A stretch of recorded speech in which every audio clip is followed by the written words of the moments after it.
All right, time for another episode. Tell me you're joking.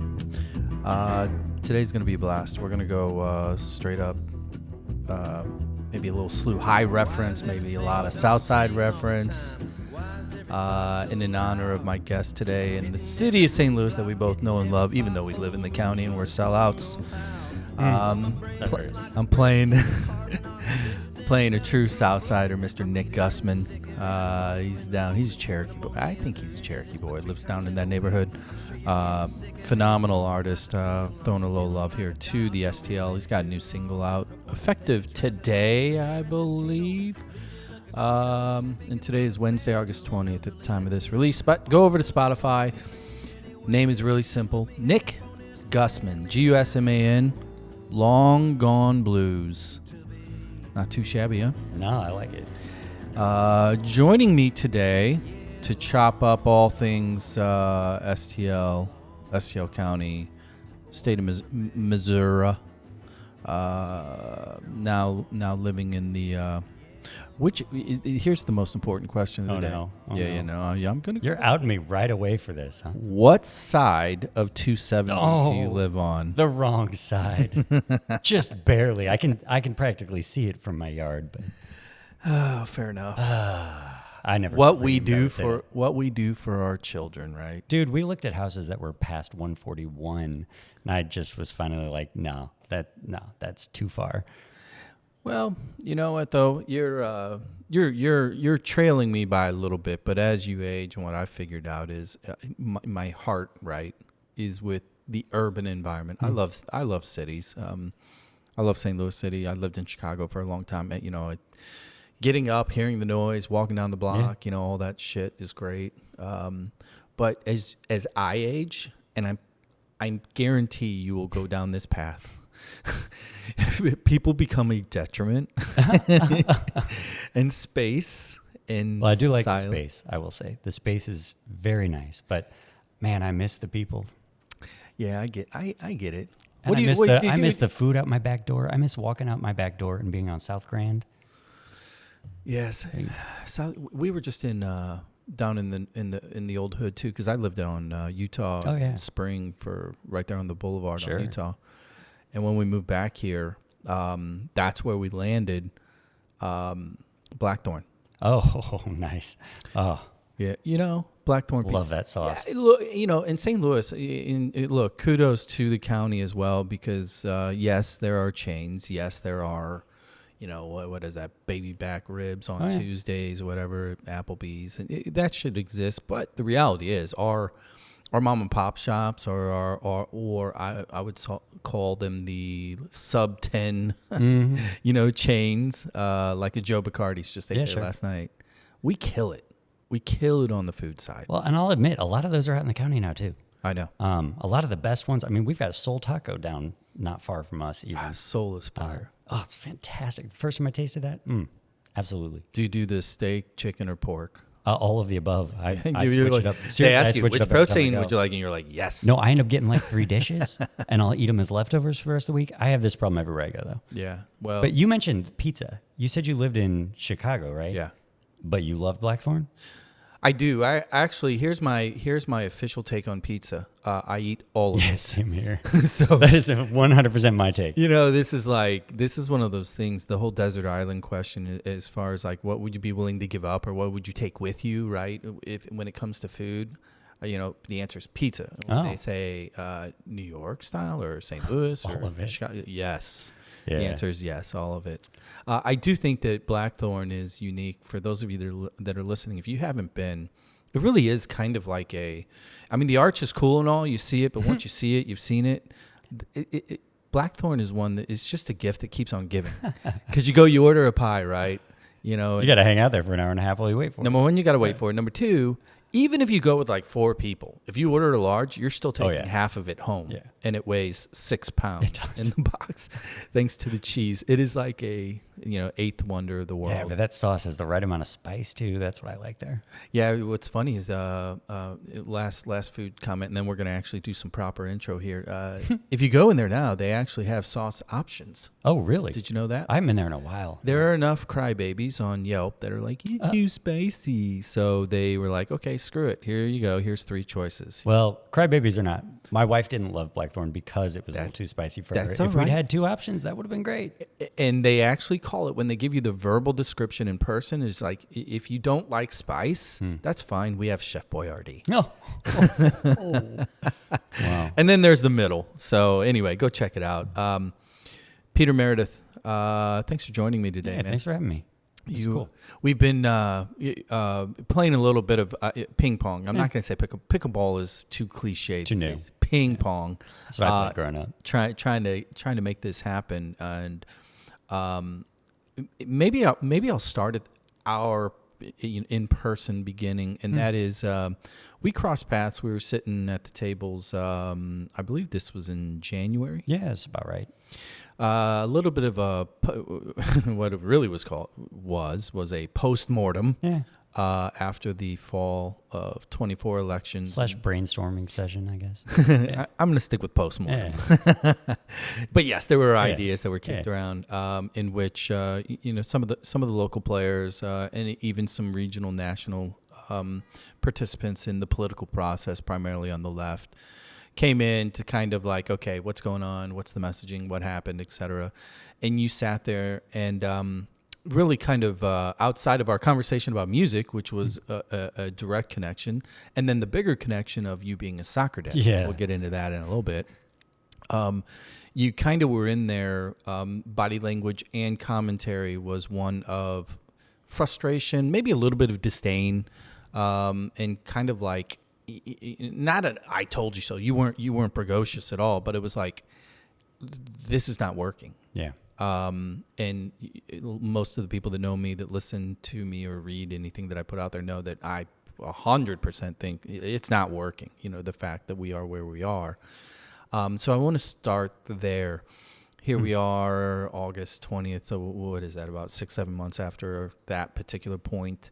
When it comes to the left, quote, the left, do you still feel like nothing is working, or is it working a little bit better, or are we still just generations off?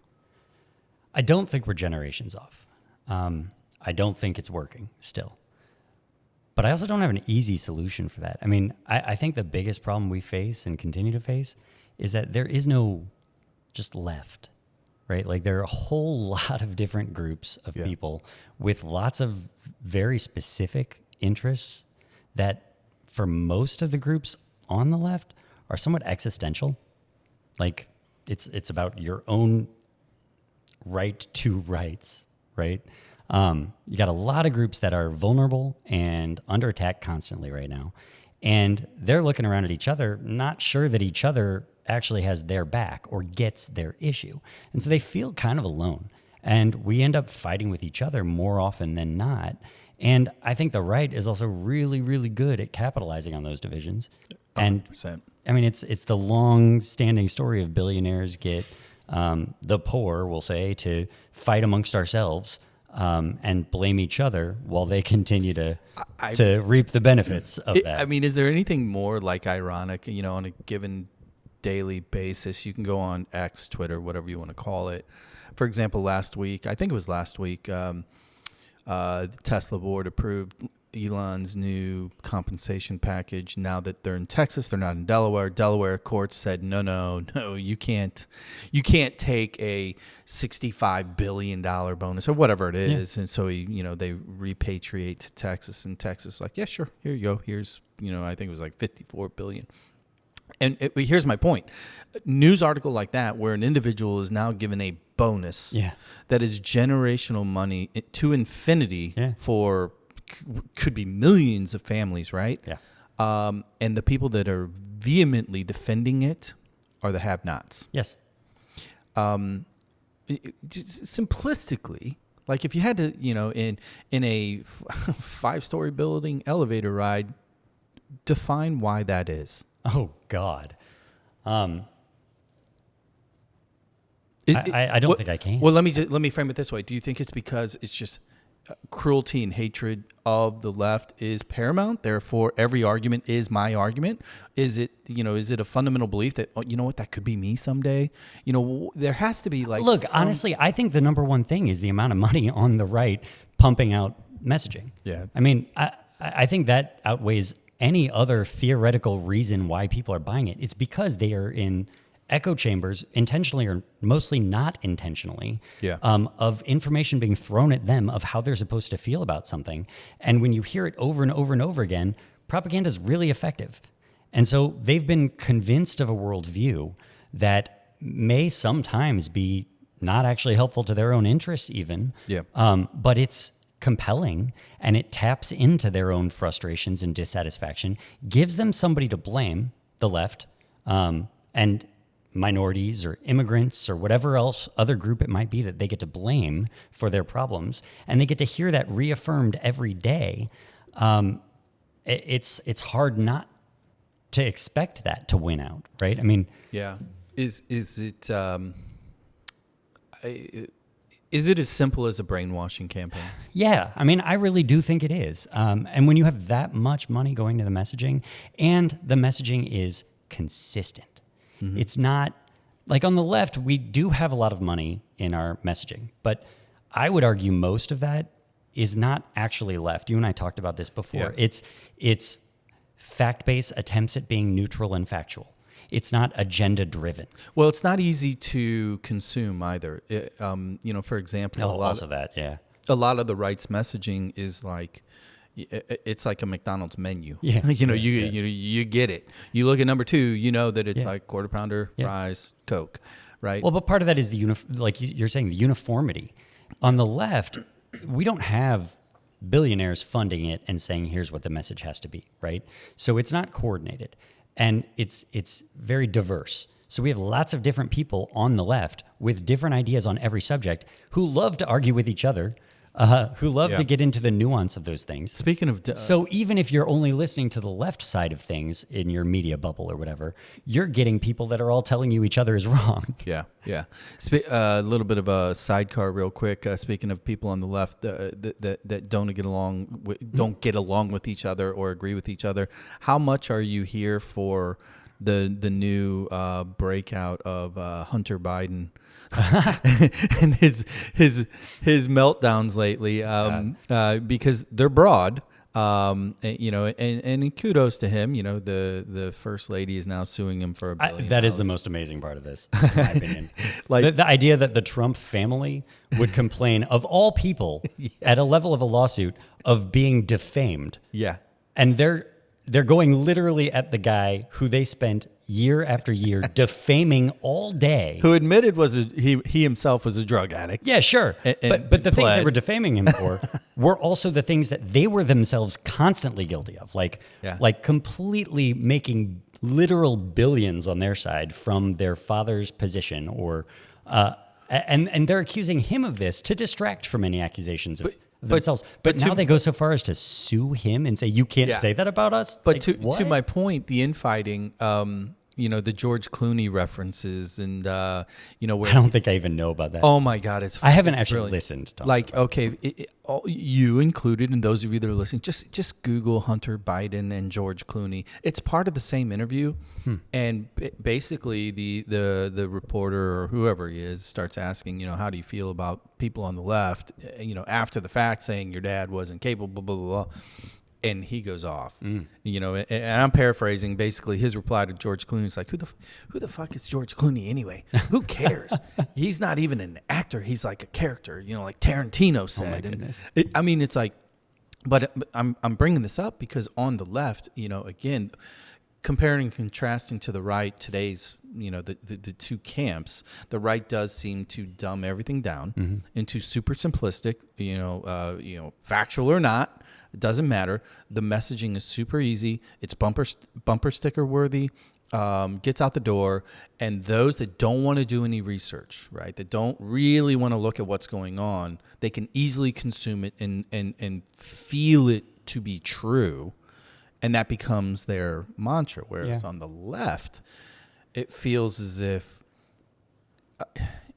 we educate, overeducate, and then we dismiss, and then we belittle, and we like to argue and be critically thinking of every idea within. Yes, every idea. Well, but that kind of goes back to the fundamental reasons that people tend toward being conservative or liberal, right? Like tending to be conservative, often one of the biggest traits that you value is loyalty. Another is faith. I mean, you look at evangelicals. You mean like to your wives?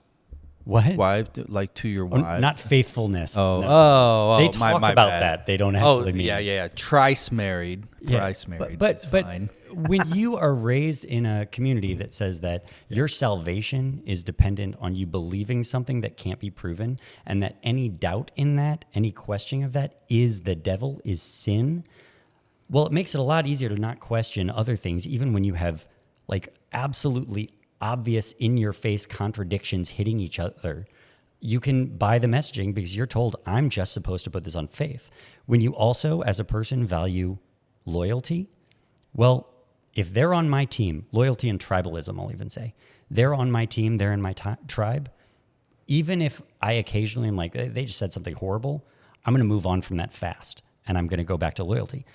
For those on the left, those aren't the values that we generally are with. We're like, Correct. no, let's ask the questions. Let's challenge things we disagree with. Let's try and improve it. Well, we use that as much against each other as anyone else. And so we don't fall in line. I mean, we talk about the infighting. Republicans have it too, right? When Trump was first running, every one of those other mainstream Republicans was attacking him, calling him a lunatic, a narcissist, unfit for office, all these things. I mean, the things Marco Rubio said about him. Yeah, right? I mean, he was an existential threat. Right. Existential threat to our entire like democracy and civilization, right?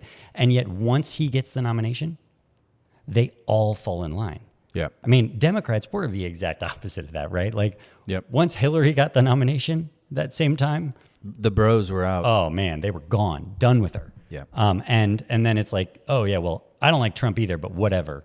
And somehow some of them would even vote for him.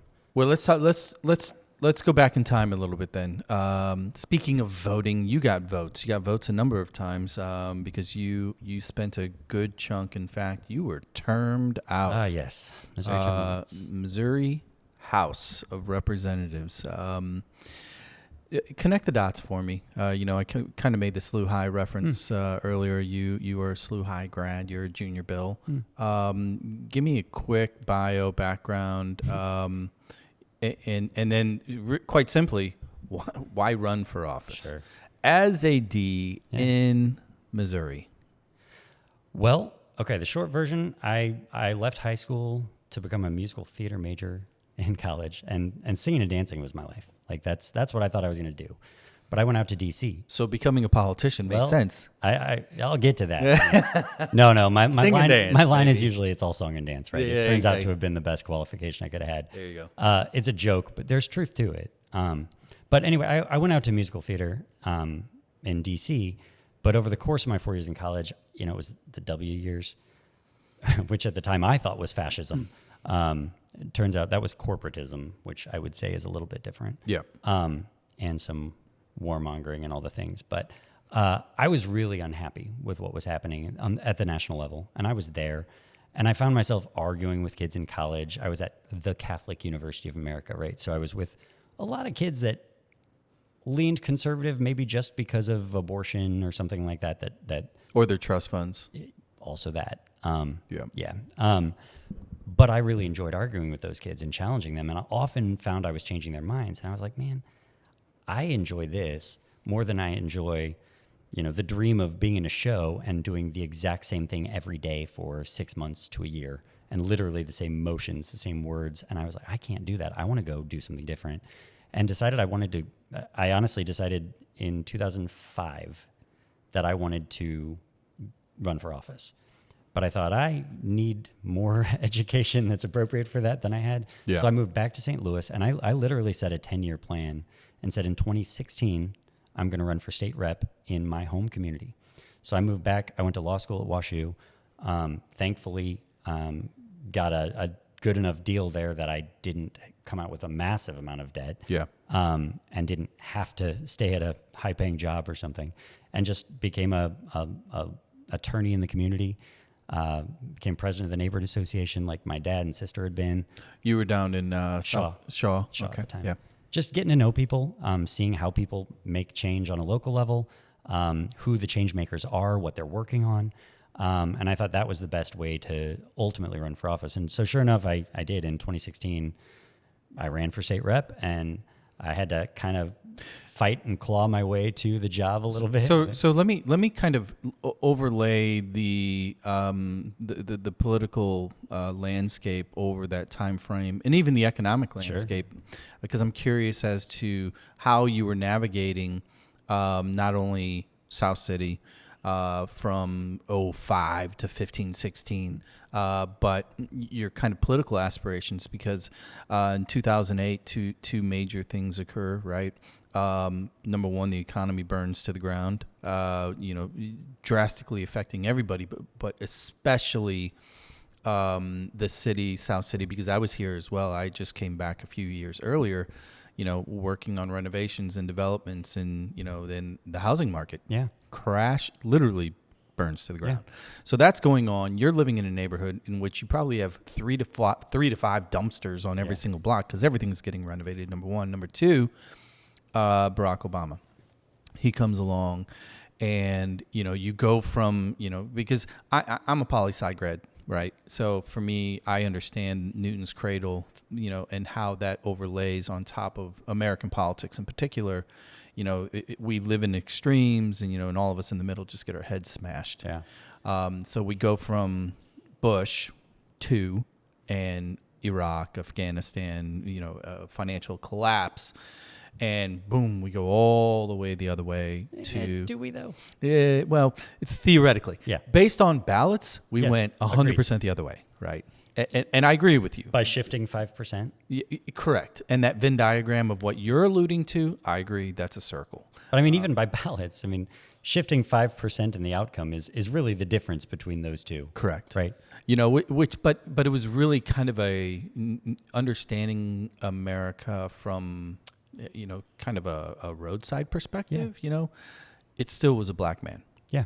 So to not only swing 5 percentage points, but to also withstand, the baked-in, racism in the majority of these. And with a generationally inspirational black man as president. That was so exciting.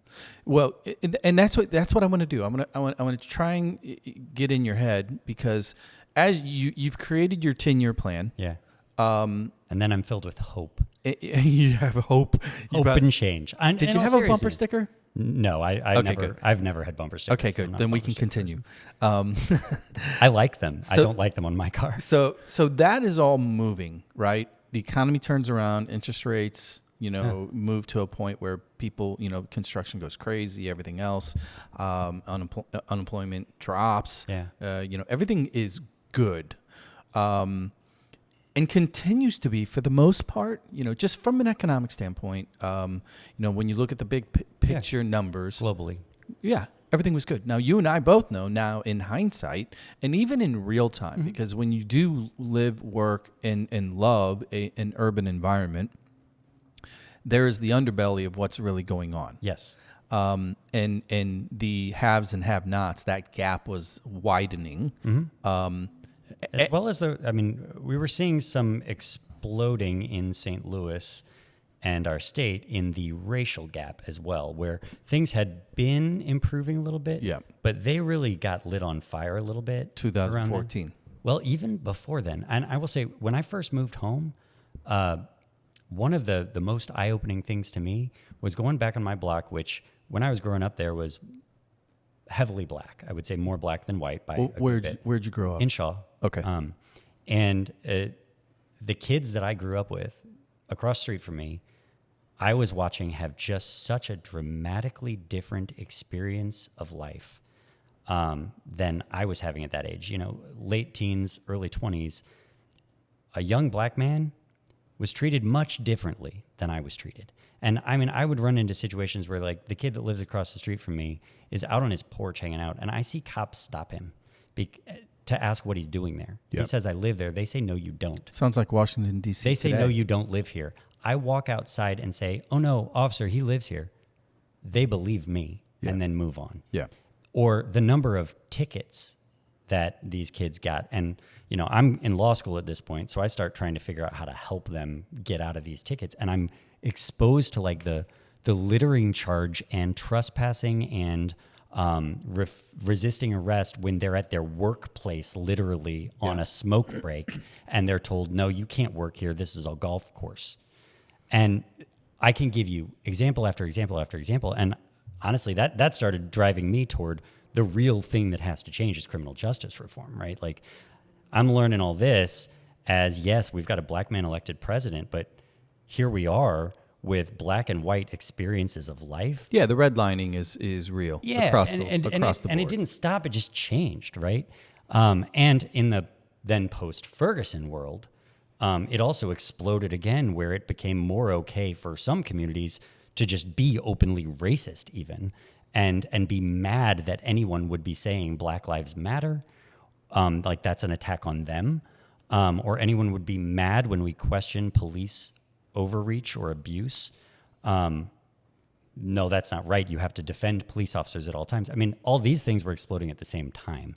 So let me kind of interject here a subject based on that time frame in which we are now wading into, and what where we started off, just kind of talking about comparing, contrasting the messaging.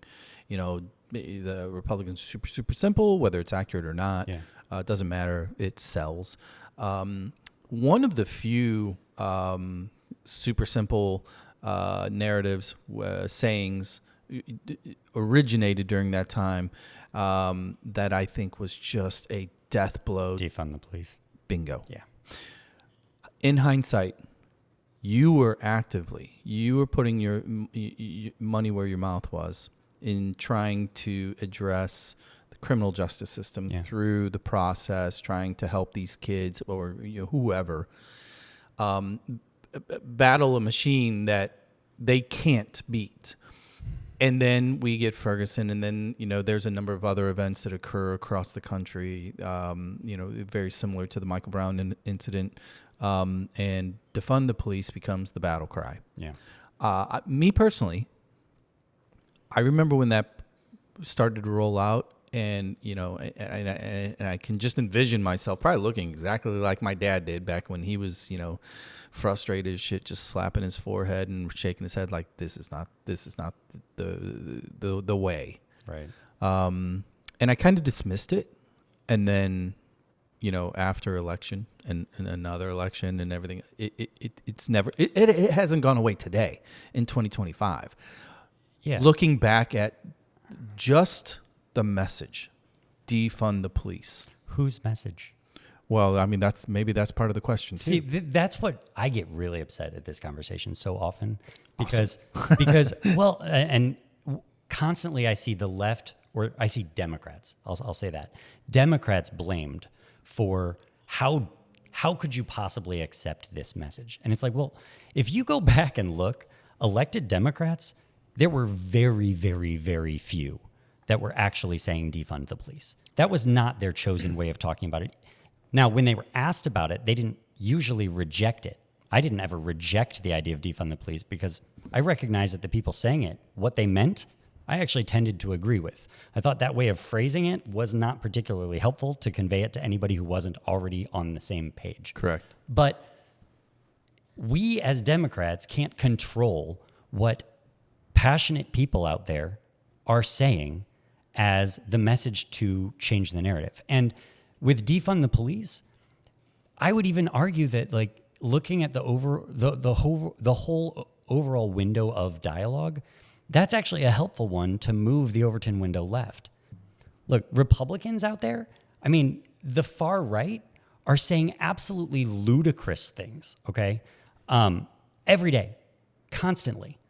They're pushing that window further and further to the right, and somehow Republicans in the middle, we'll say, aren't getting blamed for that by folks in the middle.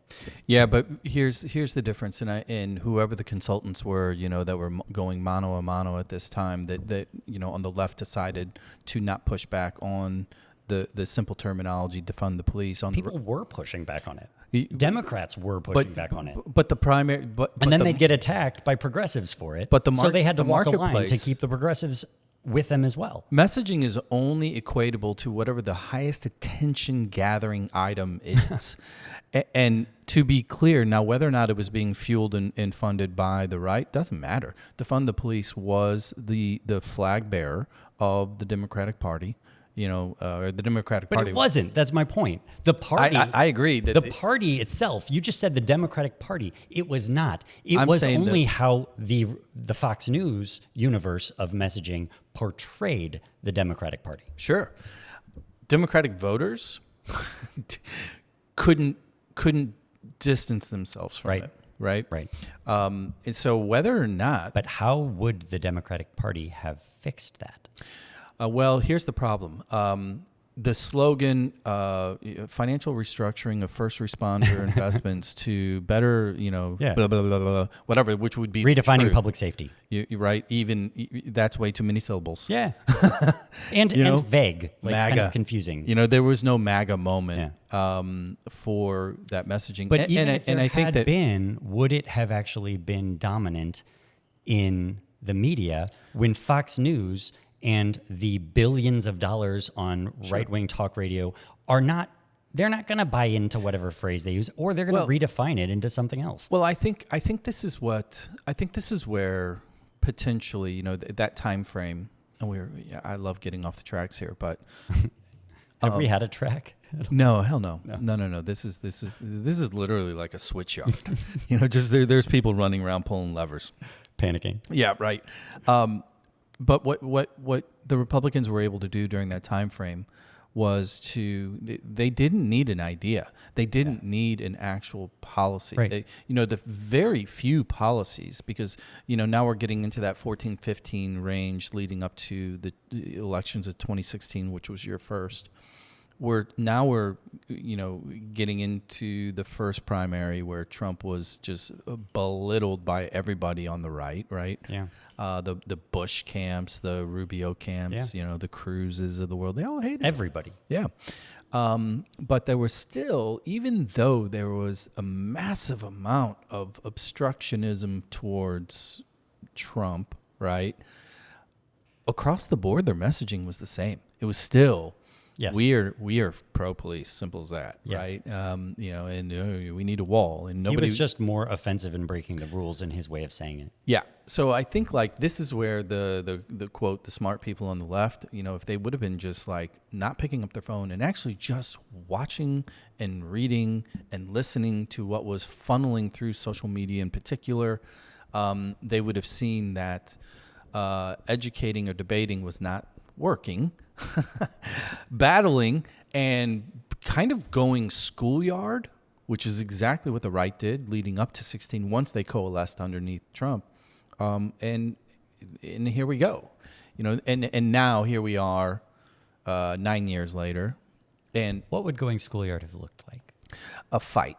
Right. But what? It's easy to say. No idea. You know what? At that time, take your pick. Number one, clean up your own house, because if defund the police is an absolutely awful slogan that you can't. It's not their house to clean up. That's what I'm going back to saying. But they lost. You can't. But Democrats can't magically make it where the activist community. They're not going to say to the activist community, you can't use that phrase. No, they don't control the activist community. No, I understand that, but this is where that Newton's cradle becomes relevant, because you're looking at the multiple balls across left to right.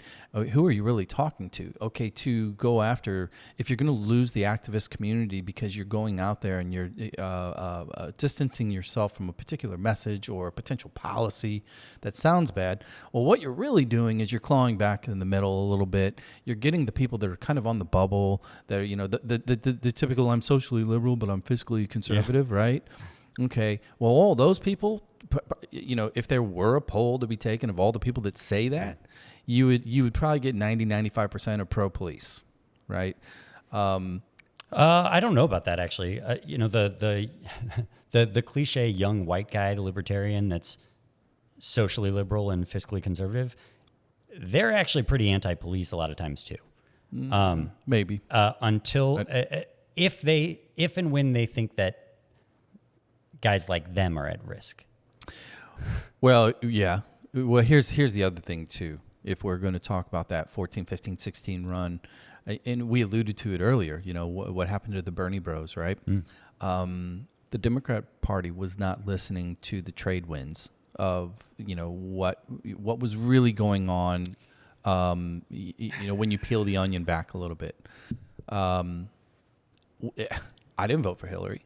I definitely didn't vote for Trump. I think I was a Gary Johnson guy. See, that's and I've heard so many people say the same thing about Kamala. And honestly, man, that kills me. Like, I'm almost as mad at people like that as I am at people that did vote for Trump. Welcome to Missouri. Because I'm sorry, but it has to do with subconscious misogyny, without a doubt. No. I'm not saying that I don't. No. Like, I was were not brainwashed for 30 years. I was Hillary not. being I was corrupt not a fan. I was just simply not a fan of Hillary. Yeah. But what I'm saying is the treating it as equivalent there, like the number of people that I heard say, "Well, I just didn't like Kamala very much. Like, I didn't like her, so I couldn't vote for her." I'm like, okay, but the alternative was this guy who epitomizes all of the things that we consider I understand evil that. in the world. And you're saying, well, I might as well just not vote for either of them. No, in 24, I voted for Kamala because you did, because the recipe and the ingredients that were on the table were a known commodity. But how many people used the same exact logic that you used in 16? Yeah, but I would argue that all of us, myself included, had no idea the extent at which the cruelty was coming down the pipe. There's no way. We're hearing more people say that now that voted for Trump in this cycle too. The fact is, he said all along what he was. No, I know, but in order to move mountains in this country, you have to have, historically, you have to have buy-in. You have to have Congress playing ball. You got to have the courts playing ball. And look, he got 3 Supreme Court picks? Yeah. That's not normal. Right. So what has happened? Well, and they cheated to get one of them. Well, and here's the other Remember that. That's really important. No, Mitch McConnell. Yeah, no, I know.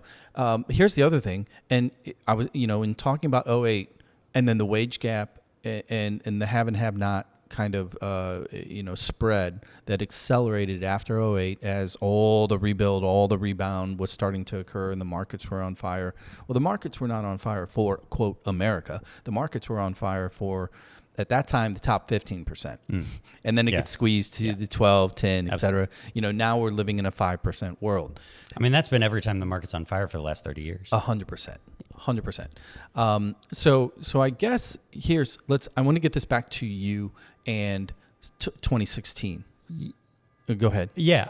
Before we get too far from this, we're talking about who could have done differently. We talked about the playing ball, fighting, all of this, right? Getting in street, what did you call it? Getting in the sewers? I don't remember. Street fight, I guess. Street fight. I usually forget what I say. Back to, though, your point about what motivated you to vote or not vote for either of them is that you didn't really like her. But wait, sure. Ignore, I don't want to put this on you, but in general, what I have found to be true, or believed to be true at least, is that on the left, generally speaking, people need to be motivated by believing in a candidate.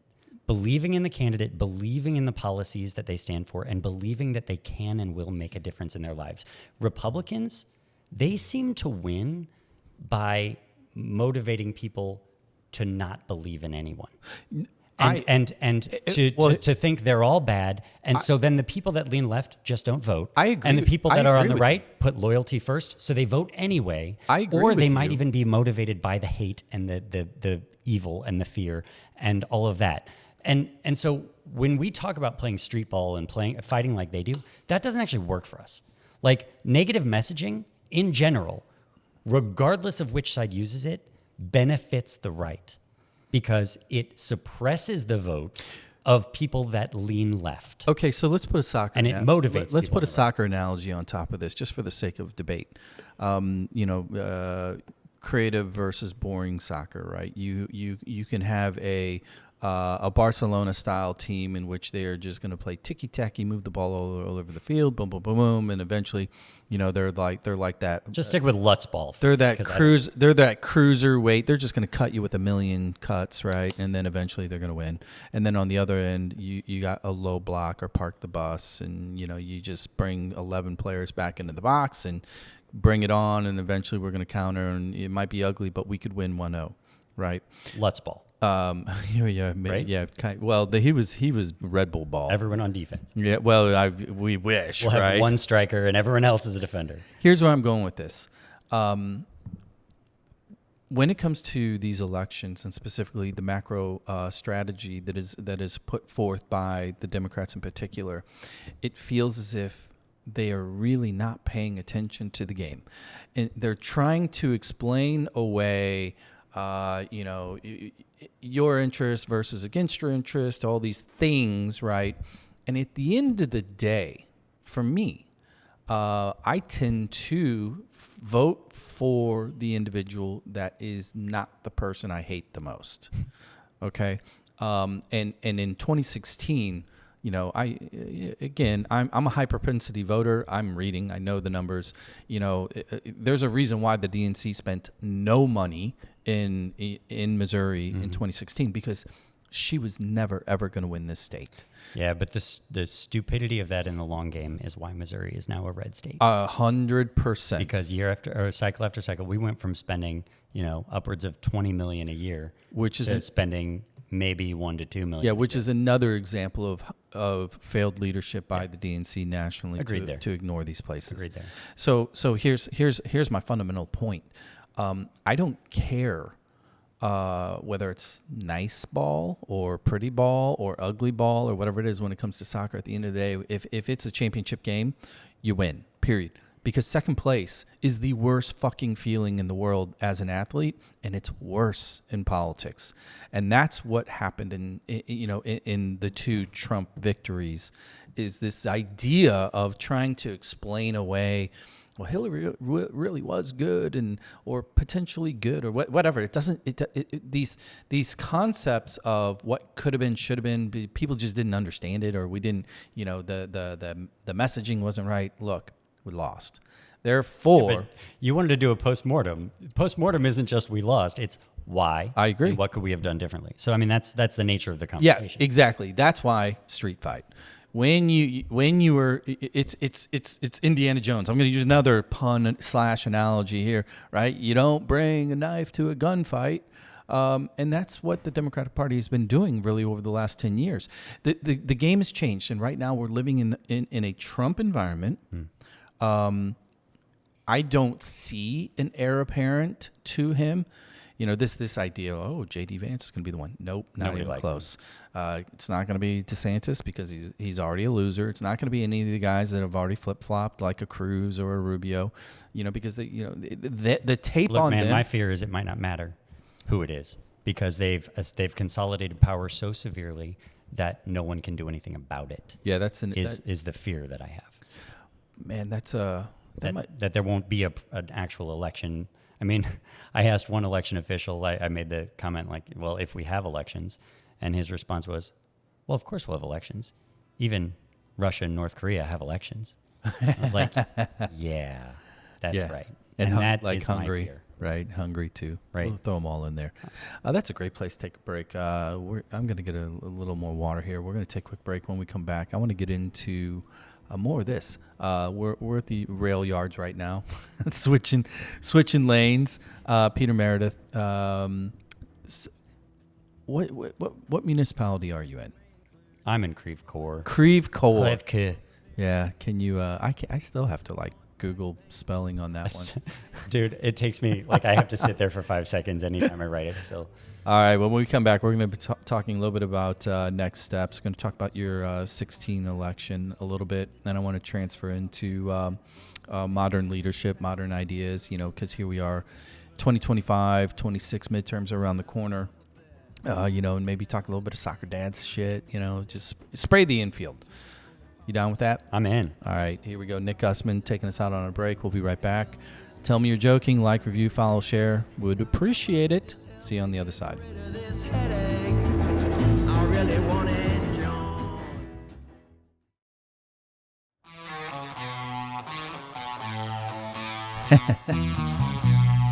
Like this one? I don't know it, but I like the sound.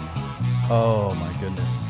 So you alluded earlier off the mic that you were not up on Ozzy Osbourne, and now you're missing on a George Harrison tune? Oh, yeah. That's rough. Jeez, you must have grown up in the city. Dude, I grew up with musical theater as all I listened to. Well, I could have pulled out maybe a Fiddler on the Roof. Oh, I would have recognized that quickly. That was one of my dad's favorites. He loved that. If I were a rich man. Right, there you go. What is life? A little George Harrison here. I thought that was a little thematic, right? Since we're having such a positive. Life is filled with existential dread these days. You know what? And joy. At the same time, managed to have both. I think that's one of the.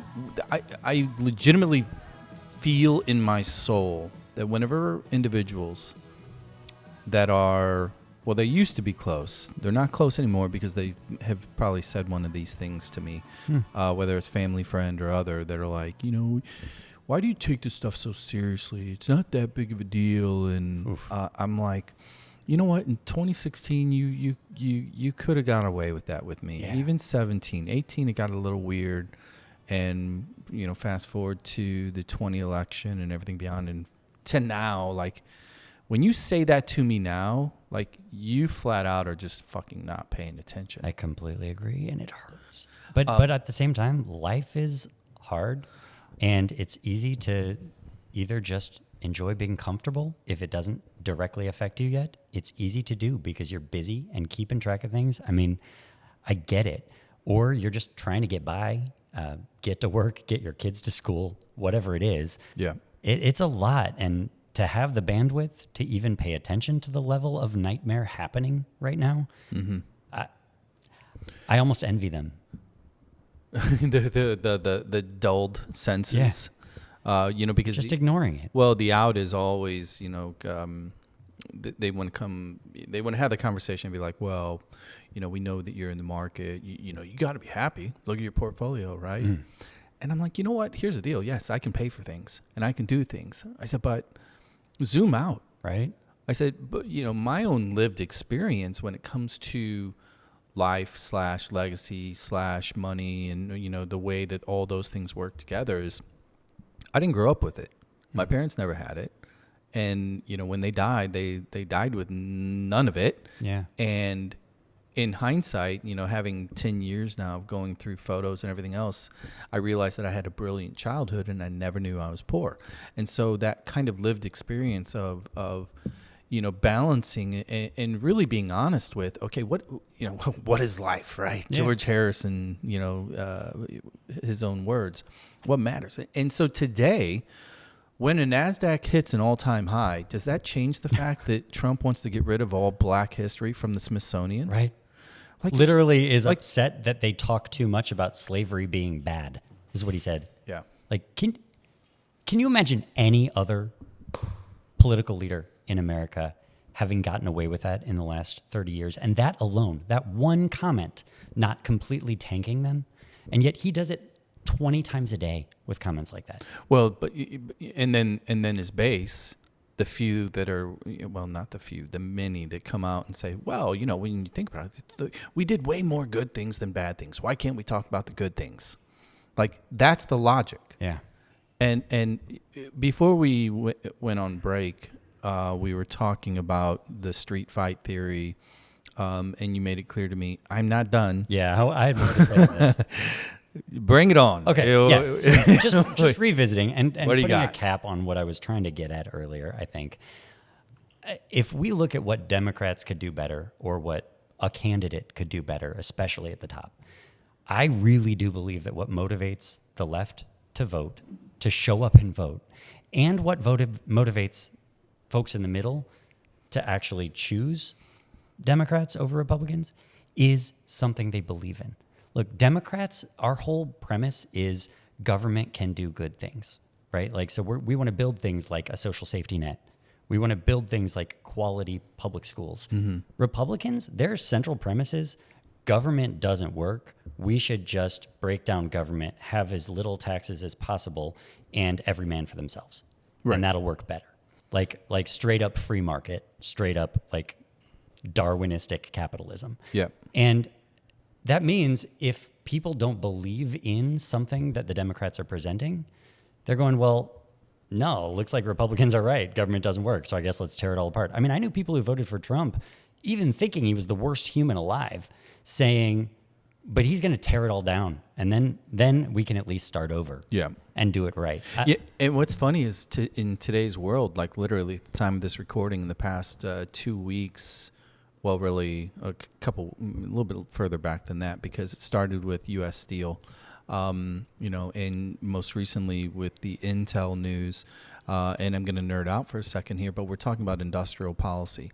And simply put, that's state-owned control of private straight up industry. Socialism. It is, Yeah. yes, communism. We're not even social. Yeah, you're right. Like means it of is production. Exactly, it's the means of production, and so, and this is where they are. And yet they'll call Obamacare, which is doubling down on private healthcare, Correct. Romney style, like the Republican alternative to universal healthcare. That's what they called socialism and communism. Correct. The irony and the hypocrisy is literally level 12. Sorry, Spinal Tap, you're not good enough. And here's where I'm going with this. It's the messaging, because what we were agreeing / debating about earlier was lesser of two evils versus, is it a street fight? Is it education? Is it messaging? And for me, I think in terms of take politics out of the equation. Whatever your thing or it is, whether it's youth soccer, whether it is you like home design, whatever it is, you think about where do you consume it? Where do you go? And what do you look for, right? What engages you? And in any of those areas, for the most part, you are going to social media, to your preferred platform, be it Instagram for images or Facebook maybe for engagement, or TikTok for videos or whatever, and you filter through, and then you start to look at the fundamental similarities between the things that you engage with within the thing that you're interested in. Number one, it's got to be a good picture. Number two, can't be a lot of copy. I don't want to read. I don't. If I You're already talking about the opposite of my posts that get engagement. but, Literally, my posts that get the most engagement are the most verbose. yes, but those are high propensity individuals like myself that do want to read. I'm talking about the macro world of consumer, because But I guess what I'm saying is we have to reach both types of communities. 100%. And I think that the left does a much better job of making multi-paragraph posts that actually make a lot of sense. Far easier for me. However, the majority of voters don't consume anything that way. And that's really just a simple suggestion, like, hey, how about let's move Adams off. I had him on a previous episode. If you're listening, go check him out. It's Does It Matter to Me, or Doesn't Matter to Me. I'll put it in show notes anyway. 60 seconds. That's it. He does his homework, gets the right charts, get the right graphs. They're all verified. It's all third partied. Here's the message. Here's the issue. Here's what's going on. Here's either the hypocrisy or the fix. Thanks for listening. Boom. 60 seconds. Right. You'll love it. And I think that like that simple shift. Yeah. I think though, the message is much more decentralized than people want to think it is. And so it's not just Democrats need to do this. Like most of the messaging that people are seeing is not coming from the Democrats. It's coming from random people they follow. Now, some of those may have bigger audiences than others, but on the left, there aren't a lot with huge audiences compared to the right. Like go to YouTube channels, for example, on People That Talk Politics. There are right-wing talk shows on YouTube that have millions of followers, like insane numbers. On the left, there's like one or two that have decent followings, but their numbers don't compare. Part of that still comes back to money. And there is a massive amount of money from billionaires funding those right. So that's where I would push back a little bit. I actually think that I'm not going to deny that money is critically important when it comes to content, messaging, and volume and attention, because it does. Because all the platforms, it's a pay-to-play system. And when you do have the money that you're putting in there and you're boosting posts and everything else. Or just paying people to do the show. Correct. So there's that. But again, the consumption habits of Americans in general, and really humans in particular, we typically like to be entertained. We like good content. And, if it's a little chaotic, maybe better. That's just, think back to Faces of Death, right? As a kid, you couldn't wait for those movies because it was just the chaos, right? I don't know what that is. Well, it's in the Ozzy section of banned movies. The side of pop culture that I'm real bad. No, that would not have been in theater class.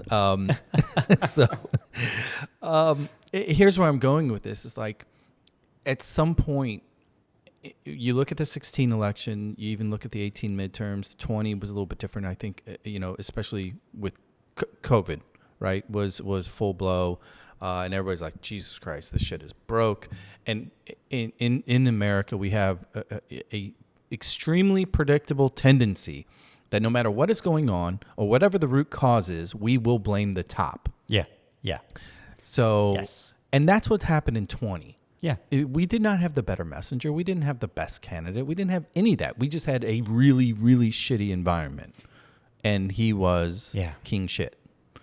And, Well, and honestly, when it comes down to it, I think that is more of the explanation of what happened in 2020 and 24 than anything else. Yep. We had more people that were feeling dissatisfied with the way things were, and they were just voting out the incumbent.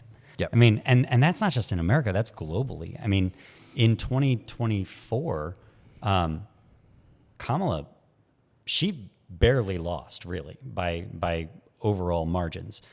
And compared to the rest of the world, every single incumbent was just thrown out. Yep. And the incumbent party, I don't mean necessarily the incumbent themselves. So we actually outperformed the trends in that respect. And I think that says as much of it as anything. I mean, a whole bunch of people just didn't show up because they weren't happy with the way things were. They weren't saying, we want to keep this going. Yeah, and there's a couple, like, if you peel the onion back a little bit there, there's specifically in Europe, there's a couple of things that were going on that kind of, it's similar, but not really. Number one, they have coalition governments in most of the governments that we're talking about, be it Germany, France, et cetera. Which I might argue would be a better approach here because we wouldn't be so stuck in a two-party system. 100%. The scary thing as far as what was going on in Europe, and I think the European politicians, through their own experiences, and they learned from the narrative here in America, is a lot of the far-right parties, they grew a lot. And it had everything to do with immigrants from North Africa and the Middle East. Like, that's bottom line. That's what was happening. And compounded on top of that, you still had the economic fallout of COVID and global trade and inflation and everything else. So it's a perfect storm. But America gave them the footprint. Yeah. Here's the message. And so when again, what they did, racism and xenophobia. That's exactly what they did. Yeah. And they took the gloves off and they had, make France great again. Yeah. Whatever their acronyms were, that's how they Same talk. thing. So let's it's not just the American playbook. I mean, that's the authoritarian playbook 100%. From day one. Yeah. That's always been, like I said, it's always been the billionaire way of doing that. It's also always been the fascist authoritarian way to do it.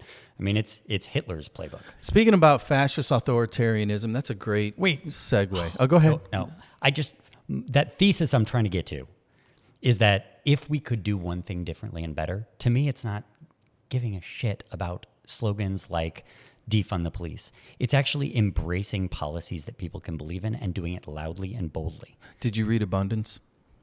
No. Read it. I will. If Democrats came forward with a platform that was like universal basic income, universal health care, tax the rich to pay for it, and free public schools like we've always had from K to 12 that are actually high quality, and extend that 12 through college, because now high school degree that used to exist is basically a college degree now, or a trade degree, right? Right. Make that public universities, you can go for free, right? And those are the kinds of things that I think voters would believe in. Like instead, we're arguing about the nuance of student loan forgiveness instead of fixing the problem that is why people have student loans. Yeah, root cause. And then we're arguing about, is that fair to deal with forgiveness? Well, okay, that's a complicated answer. Are you okay with ICE agents getting their loans forgiven? Oh my God. Just imagine right now. Sorry, we said there was no magic bullet to fix schools, like St. Louis City public schools with all our complex problems. But I'll tell you right now, if we were offering $100,000 pay and a $40,000 sign-on bonus and loan forgiveness to every new teacher, guess what? I'd be applying to be a teacher, and I probably wouldn't get hired because I wouldn't have the qualifications compared to the number of people that would. Yeah. Sorry. No. But again, big, bold things. Like, let's embrace a real solution to policing. Right? Okay, so I mentioned Abundance. Abundance is the book that was written by Ezra Klein and Derek Thompson. And I'm just going to summarize it simply. Basically, they take a look at policy, specifically on the left, progressive policies as it pertained to housing, as it pertained to development, et cetera. And they said that while the motive or the mission statement was brilliant on paper, the actual process and the policies that these states were implementing stifled any opportunity at expanding and growing new housing or helping homeless. Case in point is California, right? There's data in the book. One of the simple comparisons was in the state of California versus Texas. During a period of time, I believe in the early 2000s, for every 100,000 people in California, there was 4 housing starts. For every 100,000 people in Texas over the same time period, there's 22 housing starts. Oh my gosh. Right? And what they did is when you start to look at it, why? What was going on? Was it state taxes? No, it wasn't that. Everybody wants to say, well, Texas is a tax-free zone and it's economic. Oil money. Right. Yeah. What it was is the process. There wasn't state-level EPA legislation or historic, districts and all these things that create red tape, right? That are all designed to try and promote those same things. But because we compromise to try and limit the extent of it, we end up with super complex systems that are hard to navigate and end up killing it. Bingo. That's exactly... like our low-income tax credit stuff here. That's all we do. That's literally the only tool in our state for developing low-income housing is the tax credit. That is unbelievably complicated, has a huge amount of money that just gets fed off by banks in the process, banks and developers. Yeah, and instead, we could just literally be paying for housing and spend less money and end up with more housing for people that need it. Well, I think that's fundamentally, like, if we encompass everything up to this point, I think that's really what my biggest takeaway or feeling or stamp on this thing is.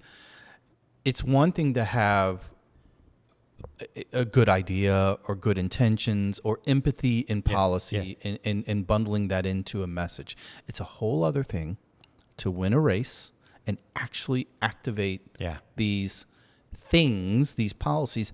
And when you go back 50 years and you look at Democratic Party in particular and the acceleration of red tape and the acceleration of, a messaging that is like, whether it's homeless or poor or whatever, they were the ones leading the charge to, well, we need to subsidize. We do need to supplement. We do need more social safety nets, all these things. This is what we need. It's all the right.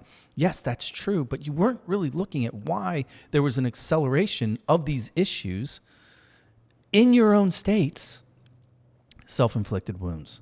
And nobody at this point, that are the powers that be within the Democratic Party have owned up to that.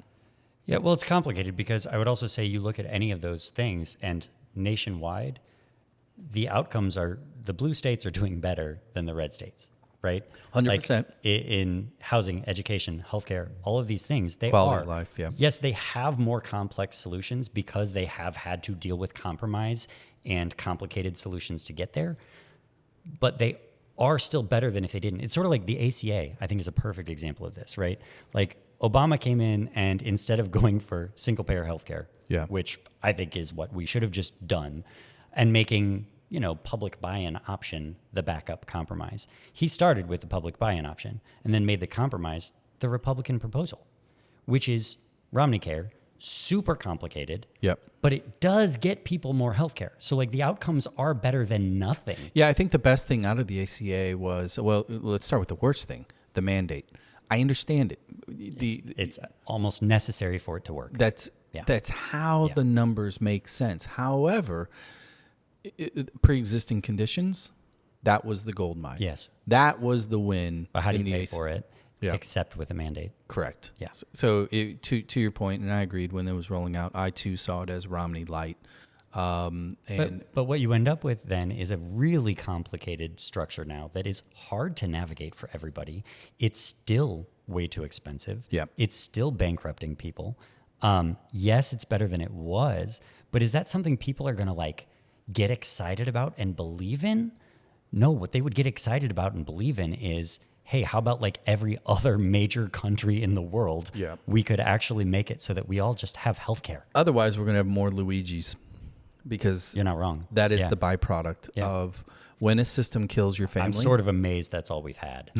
Like, I mean, in all I've said this a million times. Like, if there is one area that, like, if somebody said to me, "Hey, JB, enough with spraying the infield. Pick one thing." It is healthcare for me, and I am blown away that there's not Mangione repeats. Yeah, well, especially when you see on the right these people that come out and like the attempted assassination on Gretchen Whitmer, or the actual assassinations that In happened this year Minnesota. that somehow we all moved on from like a week later, like it didn't happen. Yeah. And these are people where their complaints are like literally, I had to wear a mask to go in a building during a pandemic. Right. And it's like, that's the assault on your right that you're so upset about that you're going to go kill people over. And yet we have how many people dying or going bankrupt because of policies about healthcare. And yet we haven't seen much of that. Right. And it's interesting to me about, I don't know Well, what motivates people. I to go think, there. in summary, because I want to get to the fascism. Yeah. and You were authority. going there. Yeah, because you'll. I took you perceive where I'm way going. back. I'm sorry. No, it's fine. I think that this comes down to messaging. When you look at healthcare, my advice to the Democrats is don't explain a new system. Don't justify the current system. Don't backstop ACA. Don't do any of that. All you need to talk about is too many people are dying and it's too expensive. Here, we are going to fix that. The rent's too damn high, party. Bingo. Yeah. Get out of the fucking weeds of trying to like make this thing into the science journal description of why this makes sense. Yeah. Let's just get to the kitchen table, opening your bills. That's where we need to get. So I totally agree. And of course, the challenge we have is that, like I said, Democrats are not a monolith. They can't control the message. Right. And we're then going to have all of the different people within the left fighting with each other about what's wrong with their proposal. Yeah. Because you have to have a proposal at some point. You can't just say the thing unless you're a Republican, and then you can just say the thing and never have a proposal. But on the left, you can't get away with not having a proposal. So as soon as you put it on paper what the proposal is, then you have everyone else on the left saying, no, here's what's wrong with that one. So fascism, authoritarianism, let's talk, and this is a great segue because here in Missouri, often we do have a proposal that leads to signatures, that leads to a ballot initiative. And then what happens is the people in Missouri vote and tend to, in a vacuum, behind a curtain, appear to be an extremely liberal state.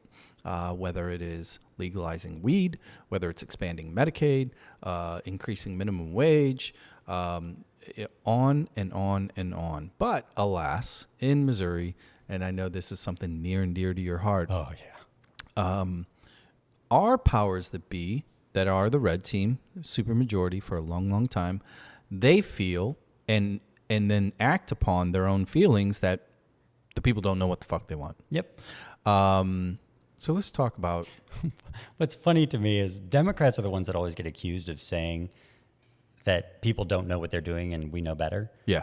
But Republicans just do it. Like they just They don't even do say that. it. Democrats actually end up listening to the people for better or worse, even when it's bad for us for the most part.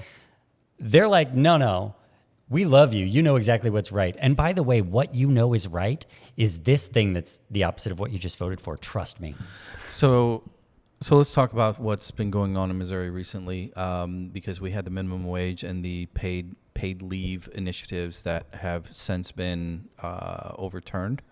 It passed. The other one was abortion access.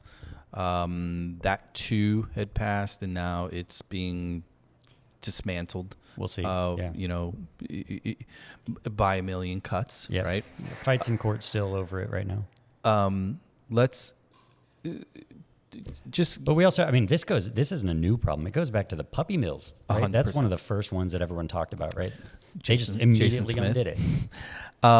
Take a second and just kind of give me a soapbox on why ballot initiatives are important. Sure. One, two. Let's go to the finish line. And why is what is happening in Missouri cruel? Sure. Okay, well, I can give you the longest soapbox in the world on this topic, so I'll try not to do that. I'll cut you off. Don't worry about it. But I believe our system of representative democracy is largely broken, right? And that we have people, you have to choose between two people, mostly choosing between two parties, to represent you based on geographic lines that are drawn by those people. And so most of us know that our vote, or feel like our vote doesn't matter in most of those cases. We know which team is going to represent us based on how the lines were drawn. And we're choosing between two people or two teams we don't necessarily like. But even if we're like highly informed and we have a preference on which, most of the time we're looking at them going, well, I like them on these issues, but I like the other one on these issues, or maybe 9-1 or 8-1 or 5-5. But I don't get to pick which ones they're representing me on. Right. Once they're in office, they're representing me on everything. So the ballot initiative is a really essential way for us to preserve democracy on issues and say, aside from the people we voted for, we know we want this policy. And we're going to express it because we might not have been able to vote for, we might not have wanted to vote for the person that best represented us on that issue. Mm-hmm. Because most people only have the bandwidth in their lives to pick one or two issues to vote based on, to vote for their representative on. It might just be cultural identity even, right? It might be who they think is more like them, who talks like them, who they would have a beer with. That's what we used to talk about back to the 2000 election in 2004. Yeah. Who you'd rather have a beer with, right? But even though you know they're going to vote against you on issues X, Y, and Z. Yeah, I mean, to answer your question, out of Gore or Bush, I would rather have beer with Bush. Oh, well, not me, but He's I'm a a policy woman. So. he's a painter. I like that. No. Yeah, well, Gore at least recognized that the real existential threat to us right now is continuing climate change. So, look again. This wasn't about policy, of course. But, it's about the beer, and he had a cooler accent. All right. No, fair. And see, yeah. Well, that's why Democrats don't understand the people right here. That's actually it does. It's kind of like a simple description of what they miss. Absolutely right. The human element is real, and for most of the Democratic talking heads, they don't understand that, like, sometimes it's not a big deal, and even though in the long run, when you add it all up, it's crushing. Huge deal. Yeah. But again, you got to give a little to take a lot. Yeah. And so anyway, here's where I was going with this too. You were talking about, and I agree with you. Ballot initiative is a way so that the people of a given area, state in our particular case, can actually leapfrog all the bullshit and say, you know what? And here's what I love about this. That process is basically saying we don't trust government. Yeah. We don't trust politicians. Yeah. Let's just take these issues that are going to affect our state, good, bad, indifferent, and we're going to vote on it. Yeah. And that's how it should work. And what's funny is, historically speaking, even up to today, the party that is small government, that is like, get out of my bedroom and get all this, right, is the Republicans. And so here we are in Missouri, a clear-cut red majority state, right, a MAGA state for that matter, laying out a ballot initiative process over and over and over again that goes the direction that the party messaging is opposite of. One after another. Yeah. But fundamentally, it is a system that says government is broke. We, the people, know better. Yeah. Which is their mantra. Yep. They should love it. And yet, I mean, Ashcroft Sr. was a huge defender of it. yeah. And yet here we are. Yeah. So let's talk about Freedom Caucus. Let's talk about Keyhole. Let's talk about what they do. Well, first of all, and why the irony I just want to is. say, if we're talking about the ballot initiative, I think the real thing is it needs to be expanded significantly and evolved for the 21st century. I mean, we need ways that the people can get involved in ballot initiatives that aren't just hiring people to stand on a corner with a thing, giving you a 2-sentence version of what this does and saying, will you sign your name? Like, if people could actually be involved in the process and like sit at their computer and decide what they wanted to add their support to or not, I think we could actually have people involved in policy making and in democracy instead of it being these guys out there. Because over and over again, we have things that have 70, 80% support that can't get through the legislature because of the mess that is. And so let me play devil's advocate on the one here in Missouri most recently, that being the minimum wage and the paid leave. I believe that there was an argument, some policy / legal. They claim it to be a legal argument, in so much that a ballot initiative should theoretically have a single subject rule, right? So fundamentally, that particular initiative, if you're being fair, you look at it. Okay, there's minimum wage on there, yeah, and there's paid leave. Yeah, those to me, those are two different things. I would have liked to have voted separately on them. Yeah. So. But again, this kind of goes back to the street ball. Who dropped the ball there? Well, they didn't. I mean, they did stay within the rules of the law on it, as has been established thus far in courts. Okay. How is that a single subject though? If it's both a wage and a time off, because they're both benefits required by employers to their employees. So there's always going to be a gray area here of how far can you go with that before it really is two different subjects. And so we have the same single subject rule in the legislature on bills we pass, and there are a couple of Republicans out there who for a long time voted no on absolutely everything because they were like, everything is a violation of the single subject rule. We'll have omnibus bills about education that have everything under the sun related to education or public safety, or there's one that they'll title political subdivisions, and it's literally anything related to any municipality or county. That's incredible. There's so many subjects in it. That's all true. At some point, it has to be narrowed. There's a line that gets drawn, right? I think this one probably is in the gray area to me that leans toward, it really is one subject.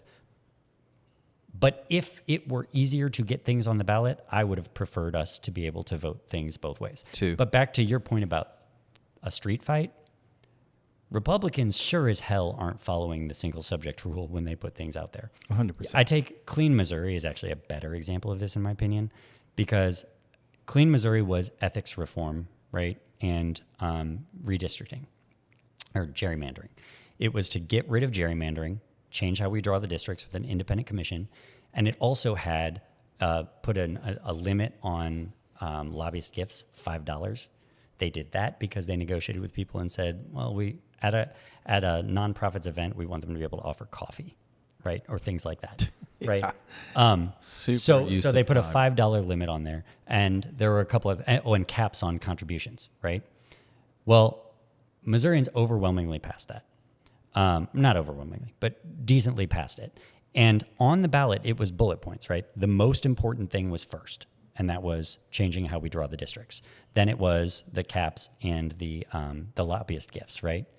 Well, Republicans went and they were like, well, we don't like the outcome of that.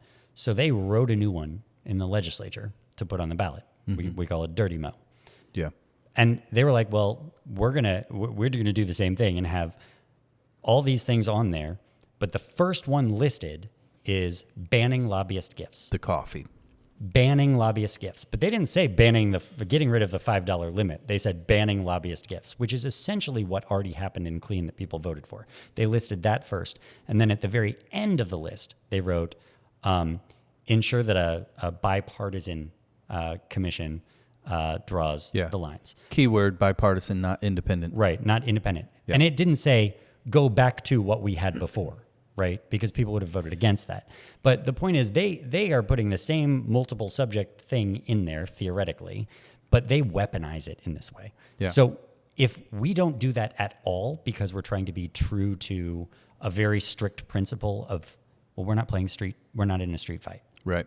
So I guess we always have a hard time deciding how far into that street fight are we willing to go in pushing what we think the norms should be of Right. single subject rule, or how much are we going, well, we do want to put them together because we have a better chance of passing them both that way.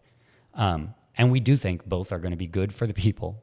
And honestly, I think that both might have passed even if they'd been separate. Yeah, I agree. I think they would. And I think that's a byproduct of the simplistic reality that I've talked about, and we've talked about, is the wage gap, right? Yeah. What we're really talking about, these are things that help people that are either struggling, period, that are struggling. Yeah.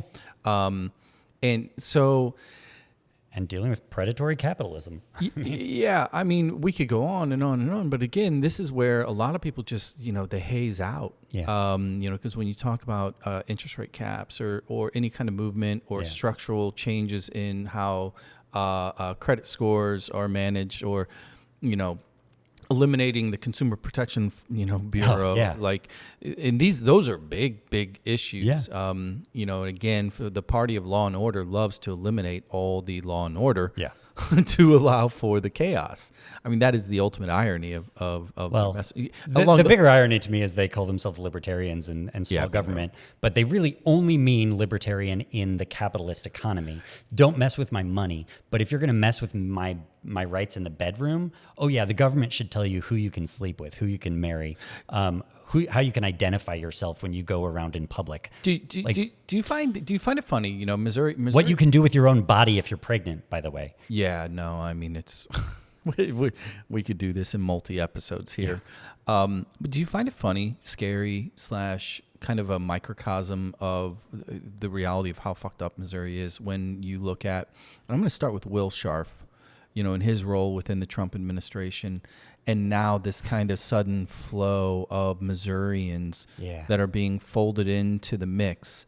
Because we know these Bailey going now. Exactly. Well, and I had so many people, Republicans who hated Scharf and hated Greitens, who were like, oh, you have to support Bailey because we need a Missourian here that cares about this job, who's not just coming in as this DC guy who wants to use Missouri as this thing for national politics. Yeah. And Bailey, I think, came in believing that's what he was going to be. And then he got there. And then the party got to him. And the first thing he started doing was filing the bullshit lawsuits to get headlines and show how much he was attacking woke leftists. I mean, is there to the point that he now is going to be the DC guy who is literally one of Trump's henchmen. Yeah. And it's that was supposed to be, we were supposed to be choosing the opposite of that in that primary. At least that's what my Republican friends that wanted him to win said. Well, let me talk about one more Missouri national name, and that being Mr. Hawley. You look at what he's been doing, the way he's been snake in the weeds here, the narrative leading up to the big beautiful bill vote, which he was super tough until he wasn't, and now more recently the anti-stock trading, and he had quite the brilliant standoff, frankly, in the Senate committee where. Versus his Republican peers, where they were like, "Are you against people making money?" He's like, "No, I'm against corruption." Yeah, and he's saying all the populist right things, but then he's not actually following through. He doesn't follow through with it. But I think again, this is another thing. When Democratic strategists are scrolling and they see a Josh Hawley clip, and they're like, "Oh, fuck that guy," and they keep going. It's like. There's messaging in there that is working. Yeah, I mean, my podcast, we talked about that in our first episode, talking about, wow, look at that. Hawley did something good this week. Yeah. And unfortunately, he's had several things that he's done that I've been like, man, I really like it. Now, consistently, they seem to just be talk for the most part. Well, I think here's the thing with Hawley. I can't figure it out. Hawley too. Hawley is, you know what? I think he's hedging his bets. I do too, and I think that he's a little bit on the Vance level. Mm-hmm. He's an intelligent guy. Like, you know, we can not like him from a policy perspective, from all that. I think he's full of it. Yeah, I completely agree, but he's pretty smart and full of it. Yeah. Now, when we talk about MOLEG, Missouri legislature, and you know, and I reference the Freedom Caucus, and you know, and individuals like in our region, Bob Onder, Nick Shore, right, who is just don't get me started. Yeah, well, I'm going to go there because here's the thing. And I'm tying this together with the ballot initiative, with kind of the national names that are funneling out of Missouri. Not only the senators, but you know Billy Long and now Andrew Bailey, and there's a pipeline. And Will Scharf was the first, really. Can you talk about the disconnect though between their principles, the small government? You know, we're going to be a good Midwestern state, and all these things, and the narrative. There's no disconnect. And the cruelty. They don't have principles. They don't. They will say they do when it is convenient to their message, and when it is not, they will completely abandon them. I mean, that's what I found over and over again. Or they'll have conflicting principles that they'll argue for different reasons. What do you think will happen with them, specifically here in our market? Because, you know, their principle is power and ambition. Well, yeah. There was a list of 10 potential replacements for Bailey, and I guess Nick's name was number 9. Yeah, and immediately David Gregory shared. was on there too. Yeah, and it's all these guys that, like, it seems like they are just constantly begging for Trump attention. Yeah, they all want to move to Florida. They're trying to, that's exactly right. Who was that moved down there? That was anyway. I digress. Here's where I'm going with this. How do you see them reacting to, because we have a certain amount of economic reality that is percolating into the headlines, that is baked into the numbers that we're seeing on the shelves, that we're seeing in credit card statements, et cetera. We are starting to see signs of true disruption within the marketplace. And again, there's a difference between the stock market. There's going to be the wealthy that are going to win. They're going to, you know, there's ups and downs, and they're all going to come out on top. But the 60% of Americans that do not own stock, right, that are just day jobs, paying bills, trying to pay tuitions, trying to buy grocery, because, you know, beef is up to $7.50 a pound. When this all does play out, because these guys that are wanting to get in Trump's good graces, that are kind of parroting the same type of narratives like the Nick Shores of the world, right, and they all get to do their flamethrower videos, at some point, the Pied Piper is going to come, you know, come calling, and the economy is going to be broke. What do you view as their potential response to it, and or what do you advise the blue team in this downtrodden market? How do you attack at that point? So first of all, how they will respond is simply by continuing to blame Democrats, because that is their only play. Yeah, they'll blame Biden. That's all they have. Yeah. No, or they'll blame Democrats now sabotaging from within or something. I don't know. They always find a way to blame Democrats. Mm-hmm. They will certainly blame Biden for the next 8 years. Was the taxi driver a Democrat? What? No, that's an inside joke there. The Jeff City. Oh, geez. I'm not doing that one. Oh, no. Yeah, I digress. Oh, boy. That's the stuff I tried to stay out of generally, those kinds of fun stuff. Nastiness. How do they react, though? Because at the end of the day, their base, you know, when you look at districts like that, they are subject to massive fluctuations and pain. I don't think they believe that they will pay the consequences at any point for that, or they'll be because they will they'll be termed out. But they'll continue to blame Democrats. They'll continue to blame Black Lives Matter. They'll blame immigrants. They'll blame the Democrats running the cities. Mm-hmm. I mean, that's what they've been doing, and I don't see any reason that'll change. Now, what Democrats need to do is take that disarray in the economy and offer actual exciting solutions. But again, I mean, I hate to say this, man, but all of this is presuming we have elections. And I'm not kidding when I say I am really worried that we won't have actual elections. So first and foremost to me is making sure that that happens. Okay, so let me challenge you on that, because I don't know if I'm there yet. Most people aren't. Give me the two or three substantive examples or items that make you believe that is legitimately a possibility where the elections go away. I mean, how do I narrow it down? Trump says it out loud. He says a lot of things out loud. But Mexico would pay for keep it. not believing him. No, I agree. But the things that he says out loud that are like, I'm going to exert my power in this egregious way, those are the ones he's following through Well, with. let me. I agree. Yeah, with you making fundamentally. Mexico pay for it, that's the kind of promise he's making that he knows he doesn't have to follow through on. That's Take different. Liberation Day and tariffs, right? Because of the way that the court system works, we are experiencing the pain from the tariffs that were completely ill thought out. But what is not making headlines is courts are already overturning and dismantling a lot of the tariffs as illegal. So the system is working. It just doesn't get the headline. Yes, but then he's gradually replacing the people on those courts and then getting it to go to the Supreme Court, which has overwhelmingly, repeatedly sided with him despite precedent. So yeah, the federal courts on lower levels that he hasn't necessarily completely gotten to control yet are still making decisions against him. But which of those have held up in the Supreme Court? Do you think the conservative rural America in particular that is especially distrustful, they don't like government, right? They see him as anti-government. Do you believe that the bridge too far would be if you do completely take away kind of voting access, things like that? Is that potentially they're overplaying their hand? But what you say they're overplaying their hand. What is their consequence if they do that? I agree. Because if they don't have a real election, does it matter if they lost the masses? No, true. He's got an $85 billion new because they'll thug just keep army. complaining they won the masses. Yeah.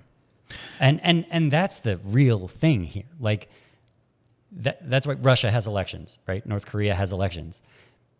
If you limit who can show up and vote, I mean, they're already trying to say they're trying to limit women's right to vote. I don't personally think that's on the horizon soon, but it's not out of the realm of possibility. Well, but what I think is much more likely is, look, in 2000, we all like to blame hanging chads for that election, or we blame the Supreme Court for interfering with the election. But the reality is, if a year earlier we hadn't seen 100,000 voters, mostly black, purged from the voting rolls by mistake in Florida alone from one law passed, that election would have been the other way. And in 2025, not anecdotally, I do know an individual who, obviously I'm not going to name names, a woman who is an American citizen who has played the part well, who got married, and in the wake of all this news, happened to check her voter status. Gone. And it was purged. Right. Because some tag, simply put, the birth certificate is not matching the information on the voter registration because she got married. Or what they did in Florida was it was as simple as names that were of people with felonies on their record, and felons couldn't vote then, were purged. But since there were, because of our long history of our prison system and criminal justice system, far more people with black names on that list, there were a whole lot of people that shared the same name that found they were removed from the list. They didn't know it until they showed up to vote and were told you're not on the list anymore. They weren't an ineligible voter for any reason. They just couldn't vote. So there are games System like that error. that they can play at every level. And we have secretaries of state in all states actively saying they don't care. They want to make sure Trump wins. That's a great segue, because I want to start to wrap up our day here and talk about leadership, next steps, next gen of D leadership in particular. The dirty tricks that they have played historically, so many to count. But here, the news today, the major news nationally is what's going on in Texas with the gerrymandering and this. And here in Missouri. Yeah, Missouri. We're doing it too. But talking about the dirty tricks, Gavin Newsom in particular is basically he's coming out and saying, okay, enough, fire with fire. He too uses terminology like existential threat, destruction of democracy. And for whatever reason, because here's the funny thing, why I've really been paying attention to him in particular in this particular argument is that historically, whenever Democratic faces come out and really use that kind of fire and brimstone language and take the gloves off, honestly, Bernie Sanders might be the only person that's done it in the past 20 years to the point where you heard it, right? Newsom is doing it, and it seems to be, in spite of him being from California, it seems to be resonating. Yeah. Well, I will say, would you agree? And do you like what he's doing? Do you like how he's doing it? Like, because I love it in this context, right? Like, is it a roadmap? No. Because Kathy Hochul in New York has been kind of slowly utilizing the same language. It's conceivable that someone in New York could do it. First of all, you said the only time we've heard someone loud enough to do it was Bernie. That's really because, for the most part, the only way it's loud enough for most people to hear it is if it's a presidential candidate. Correct. Because most of the time it's not cutting through if you're not at that level of a campaign. And really, even in this context, when people were constantly saying, well, where are the Democrats on this? I kept looking around going, well, who? Because we didn't have anyone in a position. Well, Newsom is a perfectly situated person for this. He is the governor of the largest state in the country and one of the largest economies in the world. Fourth largest in the world. Right. So that alone puts him really in a unique position to be the mirror, shooting back the shit, for lack of a better word, at Trump that he's been throwing out every day. Mm-hmm. And highlight the absolute insanity that we have normalized that and allowed it to be the case from a sitting president. When we're listening to Fox News, people go like, oh, how is he degrading this office in California? It's like, how are you that lacking self-awareness? I have a theory because, a lot of this is stemming from what is happening on Twitter, on the socials. These individuals aren't typically typing their own shit, right? Right. I bet you, if I were to guess, like my dream copywriter for Governor Newsom at this point, I bet it's Bill Burr. Okay. I think it's actually a young woman. At least I've seen on Facebook. Maybe Hispanic. The press officer. Yeah. That's been kind of taking the lead on this. And I think they are nailing it. But as far as a roadmap, no. So, I don't think that that's something someone could replicate in a different position and get any attention. Instead, they just look silly for the most part. He is perfectly placed, and because he did it first, at least at this point, too, he's sort of established his role as doing that. I don't know if you've seen it, but it was making its round on TikTok the other day. There was somebody that was taking a screenshot as they were sitting with their elder parents who were Fox News junkies, right?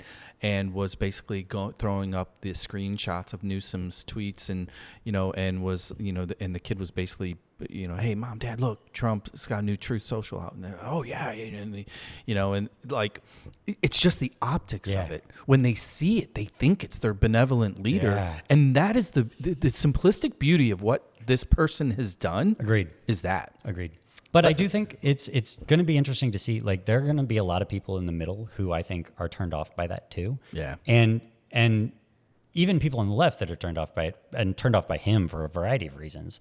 And what ends up happening, again, to my earlier point, is I think more often than not, that might end up helping the right because it causes more people to be like, it's all bullshit. Yeah, well, both sides do this. I mean, the both sides argument I hear all the time is like, look at this horrible fascism happening. And people go, well, yeah, but the Democrats did this small. What I do like about it, though, is the timing of it because we all know he's running for president. We are in 2025. His true primary won't start until, 27 at some point. He can transition by then. Correct. Yeah. The news cycle. He did this is to make long. a point. Yeah.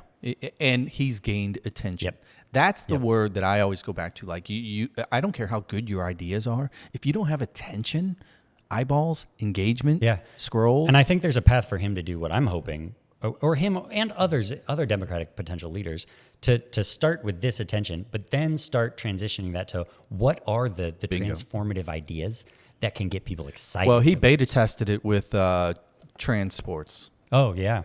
when he rolled that out and he started going on all the big time, really the darker edge of the bro pods and the info wars and shit like that. I mean, he was talking with people that were, hideous individuals. Yeah. And he came out looking good. Not great, but good. Yeah.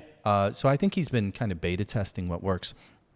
Let's wrap this up, and I'm going to go down the list of similar potential leaders. I might faces. not know them all, to be honest. Totally fine. I'm not great at national. Because this is the thing. Nowadays everybody's like, especially on the right, they're going to be like, oh, look at these polls. Democrats are at 16% or 12%. Well, here's why. There is not a defined leader. Right. The second you have a face up there that is the party, you immediately will see numbers swing massively back up because that's just the nature of the game. The reason why the Republican Party will always stay in that 40-ish range is because 90% of its base will always be Trump fans. So those numbers go up and they have a face. They have a figure. Right. So we just talked about Newsom for a little bit. Open-ended question first. Who on the national stage, as we start to see these things percolate up, do you like as a potential that's a top of the ticket type of an individual? I don't know. I sincerely don't. I have a really hard time answering that question, and I think that's if anything, I would say that has been our biggest problem since Obama. We don't have anyone. As soon as Obama hit the stage, I mean, when he was just a speaker at the DNC, I knew. I mean, I was on board with him before he was running, and so were so many other people because you just saw that inspirational charisma. And I think it sadly takes that, and it's rare and it's generational. And I don't know how easily we will find someone because the fact is we're all humans. Yeah, we're all flawed. We all have our own biases. Well, let me run through names. And we'll just do a fire and reply. Just a couple of short words. I'm telling you, this is not my game. No, you're going to be fine. I'm going to throw some softballs out here. Let's go with, stay in the Midwest here, Andy Beshear, Kentucky. Don't know enough to say. I mean, I've seen him, Whitmer. Like some things. I like her. What do you like about her? I think she speaks fairly plainly. I think she's got a strength about her that's good. I like the simple fact that she's a governor of that state. Like, I think it's a good place to come from as a platform. I think all of people like her have not actually been tested enough on the national stage in front of a camera because it is an entirely different thing. And so, again, just like Beshear, honestly, I don't think that they've been tested enough to even know. What about Moore out in Carolina? Who is Moore? The governor, I believe. Okay. Yeah. Okay. Next question. Yeah, I'm telling you, man, this is not my game. I've been in AOC. Missouri politics. Okay, I have an opinion on AOC, I guess. See, I knew I'd get there. I kind of love her. I think she reaches the newest generation of American people better than any of the others I've seen out there. Mm-hmm. She can also speak on issues like, actually the same issues Bernie tapped into of the wealth gap in plain language that every one of us can be like, yeah, that's pretty obvious. And I think she's super smart. And I think she could be a good face for us in the long run. I think that the difficulty we have with her is similar to Hillary, actually, in a way, in that the right has been so laser focused on propaganda, calling her the enemy and calling her crazy and calling her far left. As they steal her policy simplistic principles. Yeah. But they are better at establishing, they've been already working for a long time to establish her image in the American mind. Let me swing back to the middle a little bit. Last name, Shapiro in Pennsylvania. Can't speak well to it. Yeah. Yeah, I don't know. All right. St. Louis, grade it. What are we, 2 months in to 3 months into Kara's tenure? You see change? You happy? I mean, I don't see a lot of change, but in part, I don't know that there's much that the mayor's office can do to change, especially quickly. I think there was actually a lot of stuff that Tashara's team was working on that we might have seen more fruit from in the long run. And I think similarly, the things that Kara's team is working on now, I think it'll take time before we see anything. And there have been some big missteps in the process. If nothing else, just managing perception. Last local question, and then I'm going to get you out of here because I know you got a soccer dad lifestyle to live here in the middle of the day. City, county. How critical, not critical? How do you view it now that you live in the county? Honestly, I have long said I think it might be the number one problem facing the city and region is the division along that line. There are so many things that if we saw ourselves as one region, as one city, we would do immediately better.